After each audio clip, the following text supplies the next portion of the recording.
Hello everyone and I hope you all are doing well. Today I'm gonna do the Euro USD chart analysis for today's trade. So let's get started. First of all, let's take a look at the news we are having. And we are not having any high impact news or medium impact news into the market today. So I'm not anticipating the price to be really volatile. So now let's move to the charts. This is the monthly chart of Euro USD and the price was having equal lows. The price swept these equal lows and broke this high. This gave us a strong low. The price reacted from this strong low but couldn't break this high. Rather, we broke below the strong low.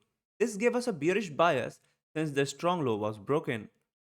So after breaking the strong low, the price retraced back to this area over here where the candle had taken the high of the previous monthly candle, making this a strong zone of reaction. The price reacted from this strong zone but couldn't break below all these equal lows, rather it swept it. This sweeping of the equal lows gave the market a bullish push.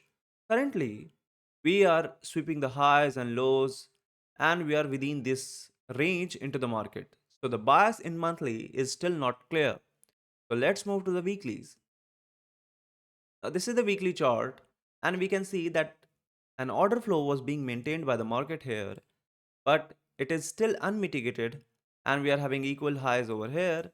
We are also having a strong zone of reaction into the downward direction, but currently where we are is the price is moving into the upside direction and we are currently into this zone. So for a precise picture, let's move to daily.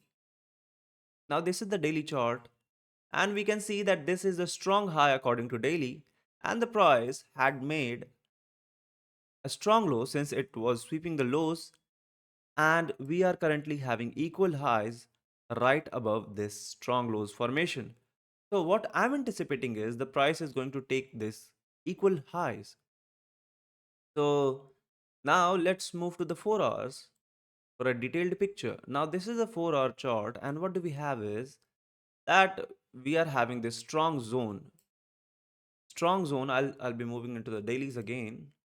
So this was the possible area from where I'm anticipating the price to react from and move into the upside direction. If not, most likely we'll be moving into the downward direction and this whole move will be invalidated.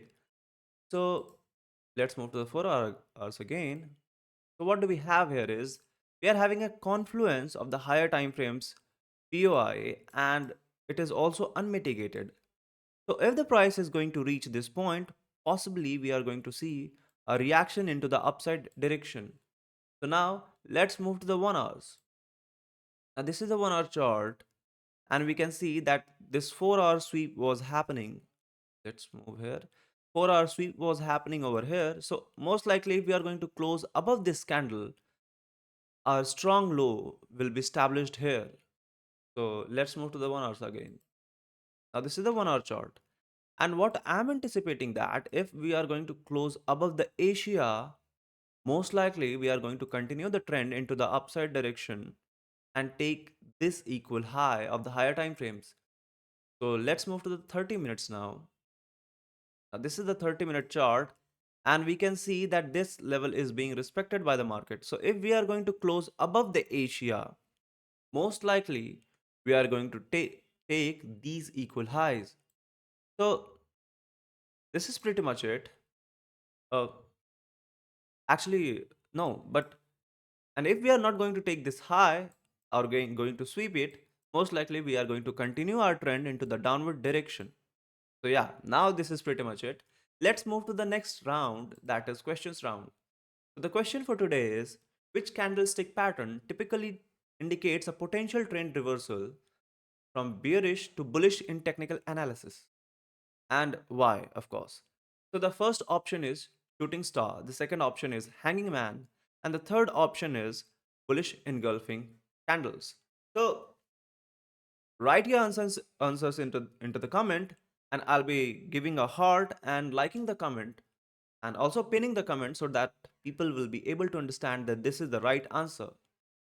And do write a descriptive answer if you are having a knowledge about this particular question.